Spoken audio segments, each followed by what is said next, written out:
তাওবা সেরা তিনটির সময়। তাওবা মানে শুধু কাঁদা নয়, তাওবা মানে ফিরে আসা, তাওবা মানে আল্লাহর প্রতি ভালোবাসার গভীরতম প্রকাশ।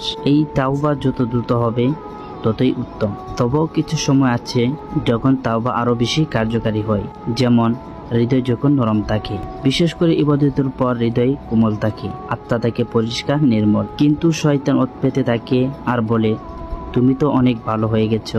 সে আত্মার তুষ্টির পাত থেকে বাঁচতে তাওবা জরুরি। নবীজি প্রত্যেক ফরজ নামাজের পর ইস্তেগফার শিক্ষা দিয়েছেন। যুদ্ধর বিজয়ী হলেও তিনি তাওবা ডুবে যেতেন, অশেষে ফিরতেন তাওবা করতে করতে। গুনাহ হয়ে গেলে গুনাহের পর ফিরে আসা, এটাই মুমিনের সৌন্দর্য।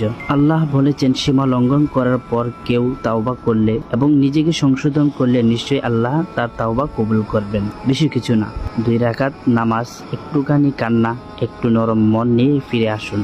আল্লাহ অপেক্ষায় আছেন। গাফলতি যখন ঘিরে ধরে, গাফলতির ছায়ার মতো ঘিরে ধরে মনকে। নবীজি ছিলেন নিষ্পাপ, তারপরও তিনি বলতেন, আমি প্রতি শতবার তাওবা করি। অথচ আমরা বলে থাকি দিনের পর দিন। তাই গাফলতিকে ডুবে গেলেই তাওবা করুন। ভালো হবার জন্য কোনো দিন লাগে না, তাওবা যেন হয় জীবন সঙ্গী। আসুন আমরা ফিরে যাই আল্লাহর কাছে, তাওবা করি।